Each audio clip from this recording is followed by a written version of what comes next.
Indonesia telah resmi menjadi anggota penuh BRICS yang diprakarsai oleh Rusia untuk membahas posisi, manfaat, serta tantangan yang dihadapi Indonesia usai menjadi anggota BRICS. Kita sudah tergabung dengan Direktur Ekonomi Center of Economic and Law Studies atau CELIOS, Bapak Nailul Huda. Selamat siang, Mas Huda. Selamat siang, Mas. Siap. Mas Huda, Indonesia sudah resmi menjadi negara ke-9 begitu ya yang bergabung dalam BRICS.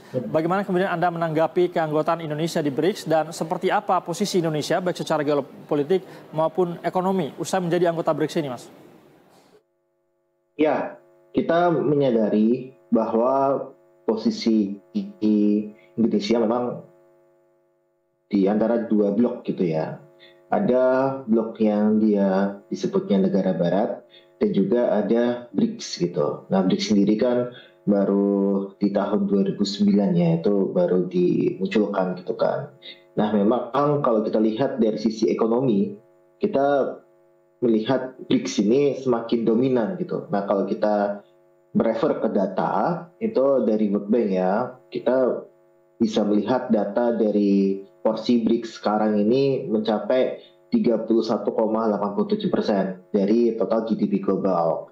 Nah, sedangkan negara-negara maju yang tergabung di G7 itu hanya sekitar 30% gitu. Jadi ini memang ada pergeseran sebenarnya kekuatan yang tadinya itu di blok barat dengan G7-nya, mereka berubah arah ataupun ekonomi global itu berubah arah yang dominannya sekarang adalah anggota BRICS. Nah, BRICS ini kan yang kita lihat dominannya di China gitu kan, dominannya di Tiongkok. Nah, ini yang kita rasa juga harus hati-hati ketika Indonesia memutuskan untuk bergabung dengan BRICS. Secara ekonomi sebenarnya ini sesuatu yang menguntungkan karena kita tergabung dalam blok yang memang mempunyai dominasi global yang cukup besar. Tapi dominasi Cina yang di BRICS itu yang sangat besar sekali, ini bisa memunculkan bahwa hegemoni Cina dalam BRICS itu tidak bisa ditolerir gitu kan. Nah, ini yang kita harapkan sebenarnya pemerintah juga punya langkah-langkah untuk memitigasi sebenarnya kita gabung di BRICS ya dengan tidak bisa disetir dirian oleh China gitu kan. Kita lihat dari BRICS sendiri, mudah-mudahan itu putusan tetap di kolektif kolegial gitu kan, bukan dari sisi Tiongkok ataupun China sendiri. Baik, tentu ada banyak hal yang perlu diperhatikan oleh pemerintah begitu ya dengan bergabungnya Indonesia sebagai anggota resmi dari BRICS. Namun Mas Huda, kita tahu BRICS ini disebut-sebut sebagai organisasi penyeimbang dominasi barat begitu ya yang dipimpin oleh Amerika Serikat. Nah, menurut Anda apa manfaat yang bisa diambil oleh Indonesia terutama perannya dalam geopolitik dunia berkaitan dengan posisinya sebagai anggota resmi dari BRICS ini? Ya, kita tentu tidak melihat perdagangan dengan China ya sebagian manfaat kita bergabung dengan BRICS sebenarnya, karena toh kita di luar BRICS pun kita juga sudah menjadi salah satu mitra dagang dengan Tiongkok ataupun dengan Cina gitu. Jadi kita tidak masuk BRICS pun Tiongkok itu sudah menjadi salah satu mitra dagang kita yang cukup besar. Nah, yang kita bisa manfaatkan adalah memang jaringan di BRICS ini selain dari China itu sendiri. Kita melihat dengan bergabungnya beberapa negara Timur Tengah ya di dalam BRICS itu kita melihat peluang pasar sebenarnya, peluang pasar yang bisa dimanfaatkan oleh pemerintah Indonesia untuk mengirimkan atau mengekspor barang-barang yang komoditas unggulan kita ya, yang memang tengah ditenggarai itu beberapa di-ban ataupun rencananya akan di-ban oleh beberapa negara barat gitu kan. Kita lihat dari sisi sawit misalkan. Sawit itu kan sebenarnya di Uni Eropa sendiri ada UEDR yang dia membatasi ekspor sawit Indonesia ke dalam beberapa negara yang tergabung di Uni Eropa. Nah, begitu juga dengan Amerika Serikat yang memang di era Trump itu pasti akan mengandalkan lagi untuk tarif-tarif ya untuk barang dari luar itu bisa masuk ke Amerika. Nah, sedangkan ini kita lihat dari sisi produk kita yang ke Amerika itu bisa terancam gitu kan. Makanya kita butuh pasar alternatif gitu kan. Ini yang kita rasa bisa BRICS ini dijadikan sebagai salah satu mitra baru untuk perdagangan Indonesia gitu kan. Kita tahu di beberapa Timur Tengah gitu kan yang tergabung di BRICS juga itu menjadi salah satu pasar potensial baik untuk produk-produk yang sifatnya adalah komoditas ataupun produk-produk tekstil kita.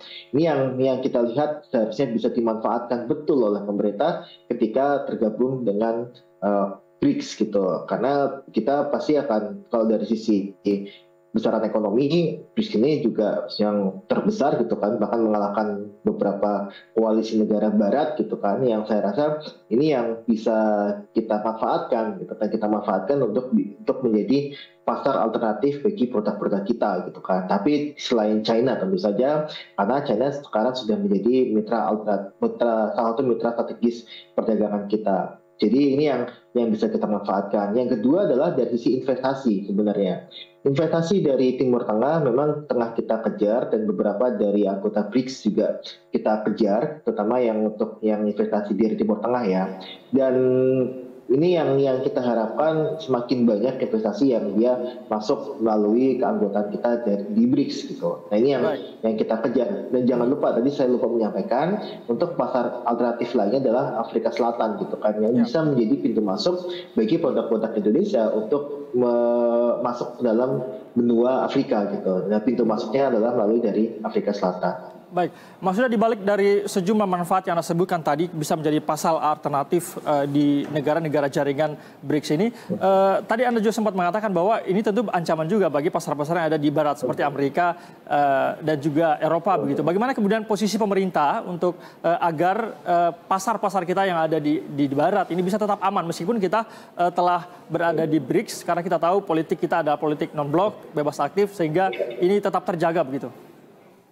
Ya, tentu ketika kita milih koalisi ya, itu pasti ketika sudah memilih koalisi, tentu kita harus bersiap dengan segala konsekuensinya. Nah, kita lihat konsekuensi yang akan dihadapi oleh Indonesia dan pemerintah adalah konsekuensi dari pengenaan tarif sebenarnya yang dilakukan oleh beberapa negara barat, termasuk yang paling dimiliki adalah dari Amerika Serikat. Karena kita tahu ketika Trump terpilih, itu pasti Trump itu akan mengedepankan American First, atau mereka pasti akan mengenakan tarif-tarif bagi barang-barang impor ya yang masuk ke Amerika. Nah, tentu ini akan jadi tantangan bagi pemerintah Indonesia untuk bisa menjalin hubungan bilateral sebenarnya terhadap beberapa negara yang dia tidak tergabung dengan BRICS. Misalkan di Amerika, Uni Eropa, yang saya rasa ini harus ada solusi untuk menjalin hubungan secara bilateral. Dan kita juga sebenarnya mempunyai peluang untuk bisa masuk ke wilayah yang lebih luas ketika kita melihat ASEAN ya harusnya masih menjadi pasar utama kita gitu kan.